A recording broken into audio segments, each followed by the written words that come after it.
এসেছি, ওনার কাছে বায়াত হয়েছে। উনি আমাকে সবক দিয়েছেন কলমের পরে ইসমিজাত আল্লাহ। আমি মুর্শিদাবাদ পীরতলা ফতেপুর মসজিদে শুয়ে আছি। 12 চাঁদের ফজিলাত একটা কিতাব আছে। কিতাবটা পড়ে আমাকে খুব ভালো লাগলো। আমি মনে করলাম আচ্ছা শুধু কিতাব তো, এই চাঁদে এই আমল এই রোজা এইগুলো করলে বিশাল ফজিলাত। বলছেন এটা বুকের পরে আমি ঘুমিয়ে গেছি। আমার মুর্শিদ হযরত গৌসুল আযম খুল্লাবী রাহমাতুল্লাহ আলাইহি তিনি এসে বলছেন আলিমুদ্দিন তুমি আমার সঙ্গে আসো। বলছেন আমি ওনার সঙ্গে চলতে লাগলাম। কিছু দূর যাওয়ার পরে টিপ টিপ করে ফিস ফিস করে বৃষ্টি হয়েছে। গরু গোশ হেঁটে গিয়েছে, গরুর খুরের নকশা পড়ে আছে, মোষের খুরের নকশা তৈরি হয়ে গেছে, ওদের টিপ টিপ করে ঘোলা পানি দাঁড়িয়ে আছে। উনি বলছেন আলিমুদ্দিন এই পানিগুলো দেখো, গরুর খুরে মোষের খুরে ঘোলা পানি, আমার সঙ্গে এসো। কিছু দূর যে আটলান্টিক মহাসাগরের ধারে যে বলছেন আলিমুদ্দিন যে আটলান্টিক মহাসাগরের মালিক হয়ে যায় তার কি আর গরুর খুরের পানির লোক থাকে? আমি তোমাকে যে আমল দিয়েছি এটা আটলান্টিক মহাসাগর, আল্লাহকে পাওয়ার জন্য সব আমল। আর আমার হাজরাতের তরিকায় নকশবন্দি মুজাদ্দিদের তরিকার সবক হচ্ছে ইসমিজাত আল্লাহ আল্লাহ আল্লাহ, এটা করবে। বাবার আমার যারা বাদ গ্রহণ করেছেন দিলকে পাক করার জন্য, আল ফিকহ শরিয়াত আল তাসাউসুল বাতিন, শরিয়াতের এমন কোন ইলম এমন কোন আমল নাই যে দিল পাক হবে। ইলমে তাসাউফের চর্চা করতে হবে। এখন চোখ বন্ধ করে, চোখ মুখ বন্ধ করে, মনের দরজা হচ্ছে চোখ মুখ, জিকিরে একাগ্রতা আনতে হবে। শ্বাস নিতে একবার আল্লাহ, শ্বাস ত্যাগ করতে হবে। এই অন্তর্জগতে অন্তঃস্থলে আল্লাহর নামের নকশাটা তৈরি করলে যতবার আল্লাহ বলবে অন্তরে অন্তরে, জিহ্ব মুখ দিয়ে নয়, দিল দিয়ে, অন্তঃকরণ দিয়ে, হৃদয় দিয়ে আল্লাহ শব্দটা দিলের মধ্যে উচ্চারণ করলে, একবার উচ্চারণ করলে 40 লিখে আমল নামায় লেখা পড়বে। সুবহানাল্লাহ সুবহানাল্লাহ সুবহানাল্লাহ। তাহলে আপনি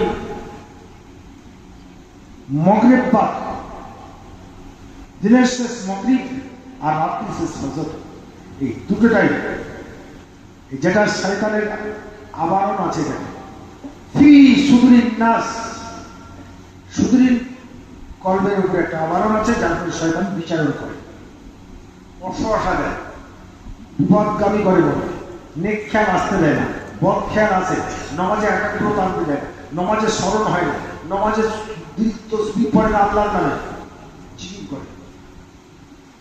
খায়ের এই ইসমিজাত আল্লাহর জিকিরের দ্বারা শয়তানের রাজত্ব শেষ হয়ে যাবে। এটা কলবের সঙ্গে করতে হবে, দিলের সঙ্গে করতে হবে, মহব্বত করে করে আল্লাহ শব্দটা দিলের মধ্যে একে উচ্চারণ করতে হবে। তারপরে আমি কর্মস্থলে যাব, কর্মের মালিক আল্লাহ, হিকমতের মালিক আল্লাহ, বরকতের মালিক আল্লাহ, রুচির মালিক আল্লাহ। আল্লাহ যার কর্মে রাজি হয়ে যায়, আল্লাহ যার কর্মে বরকত করে দেয়, সে বড়লোক হয়ে যায়। ফলে বিসমিল্লাহির রহমানির রহিম কর্মস্থলে যাওয়ার সময় মনে মনে আল্লাহর জিকির, দিলে দিলে আল্লাহর জিকির, গাড়িতে বসে আছি মনে মনে আল্লাহর জিকির, কর্ম করছি আল্লাহর জিকির।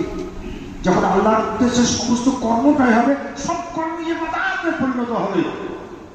আমি চাষ করছি আল্লাহ তুমি রুজির বাড়ি, আমি চাষ করছি, কর্মক্ষমতা আল্লাহ তোমার, হিকমতও তোমার, উদ্দেশ্য তুমি রুচি দেবে, ফসল দেবে, আমি উপাত্ত রুচি আমার পরিবার পরিজন নিয়ে এটা খাবো আর তোমার পথে চলবো, আর তোমার ইবাদত করবো, তোমার বন্দী করবো, তোমার তাবেদারি করবো, তোমার চিঠি রাজগার আমি করবো এবং আমার আল্লাহ করবে।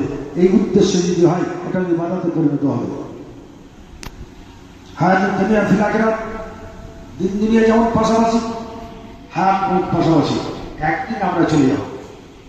আল্লাহকে জানার জন্য উলির দরবার, আল্লাহ সুবহানাহু ওয়া তাআলা তুই খাওয়াই হাত তুই সানি বা খোদা তুই সানিদার হুজুরে আউলিয়া, যারা আল্লাহ উলির দরবারে পৌঁছে গেল, বেশক আল্লাহর দরবারে পৌঁছে গেল, আল্লাহ রাসূলের দরবারে তারা পৌঁছে গেল। নারে তাকবীর, নারে তাকবীর, আল্লাহু আকবার, নারে রিসালাহ, ইয়া রাসূলুল্লাহ, ইয়া রাসূলুল্লাহ।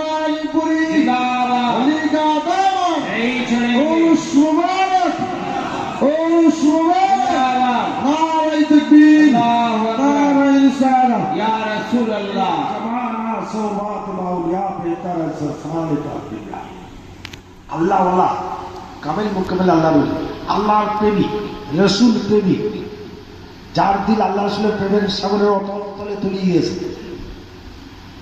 এই ব্যক্তির সামনে আদবের সঙ্গে তার দিলের কানেকশন না লাগিয়ে এক মুহূর্ত কাল যদি কেটে যায় ভক্তি নিয়ে, আল্লাহ এত খুশি হবেন 100 বছর বেড়ে ইবাদতের পক্ষে উত্তম নেকি আমল নামায় লিখে দিলেন। কথা বোঝা?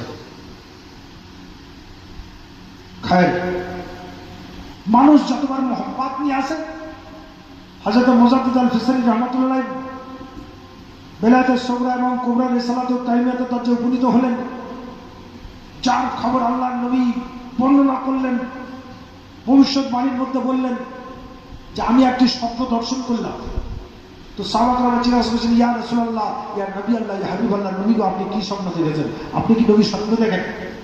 না, নবী সঠিক দেখেন। তো বলছেন শোনো, আমি দেখছি ভারতবর্ষের সেদিন শরীফের একটি তোতা এসে আমার ঠোঁটে ঠোঁট লাগিয়ে আমার ঠোঁটে লালা পান করতে লাগলো। আল্লাহ রাব্বুকে জিজ্ঞাসা করলাম, আল্লাহ বলেন ইয়া কুল রাজুলুন ইয়াকুলু সালাতুন ইয়াদখুলুল জান্নাতা বিসামায়াতিহি কাজা কাজা।